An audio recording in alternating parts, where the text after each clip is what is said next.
Szanowni Państwo, w tym materiale ciąg dalszy testu bitów. Tym razem końcówki wkrętarskie marki Erbauer. Zapraszam do oglądania.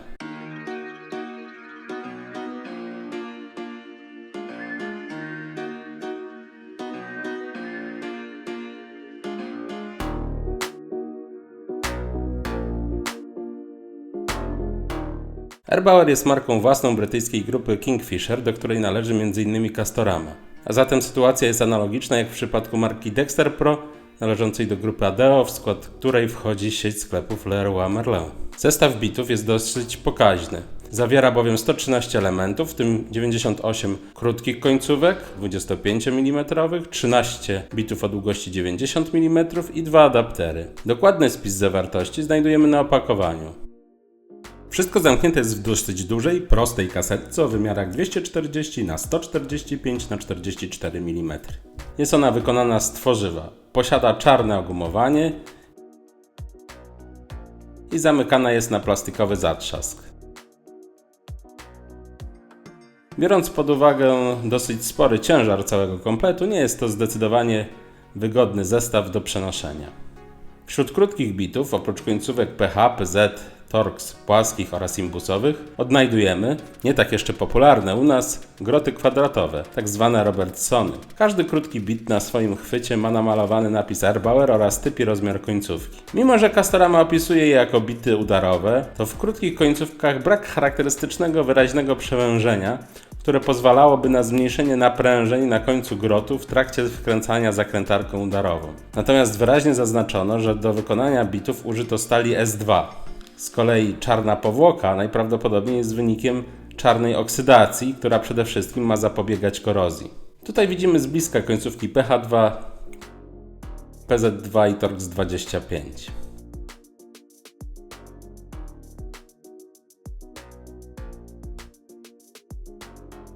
W przypadku bitów długich, ich opisy znajdują się na części środkowej, która jest też fragmentarycznie przewężona. Dodatkowo tuż pod grotem znajduje się charakterystyczny sześciokątny pierścień. O ile trudno komentować prosty uchwyt magnetyczny, to ten drugi, z blokadą mechaniczną, niestety wymaga odciągnięcia kołnierza, również w trakcie instalowania w nim końcówki wkrętarskiej, co oczywiście utrudnia operowanie nim jedną ręką. Bity w organizerze są ułożone na tyle ciasno, że ich wyciągnięcie w rękawicach jest co najmniej bardzo uciążliwe. Nawet gdy pracujemy gołymi rękoma, nie jest to rozwiązanie najwygodniejsze. Przejdźmy teraz do testów. Metodyka taka jak dla wszystkich bitów, a zatem wkrętarką udarową Ryobi R18 DBL wkręcam po 100 wkrętów z łbami odpowiednio PH2, PZ2 i Torx 25, kantówkę sosnową i po każdej dziesiątce prezentuję stopień degradacji końcówki. Zaczynamy od grotu PH2.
Już po 10 wkrętach widzimy znaczne uszkodzenie krawędzi, które z kolejnymi wkręcaniami istotnie postępuje.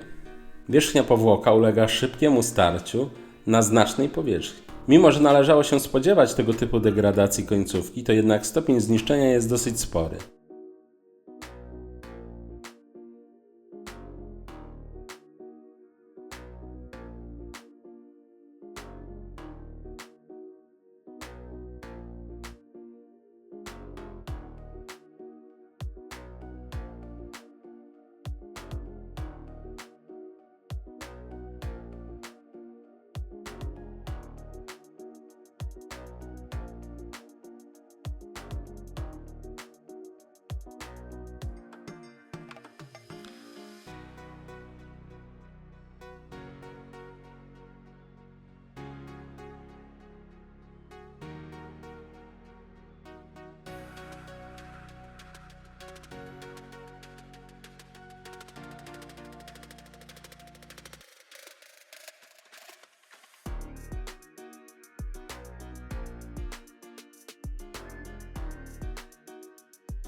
W przypadku bitu PZ2 na początku zauważalne jest zdarcie wierzchniej powłoki oraz delikatne starcie krawędzi.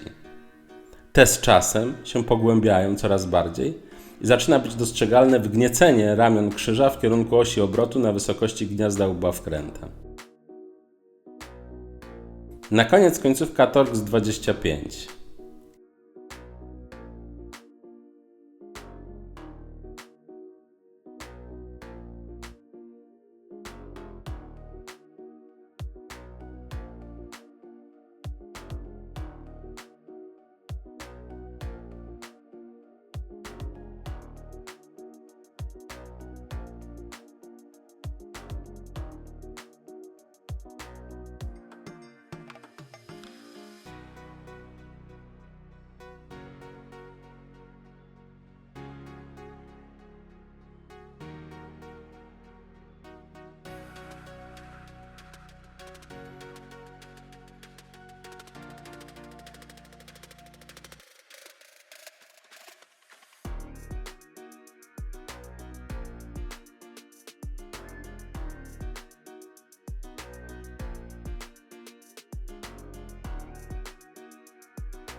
Zdarcie wierzchniej powłoki jest znaczne od samego początku, ale z czasem również pewnej nieznacznej deformacji ulegają krawędzie grotu.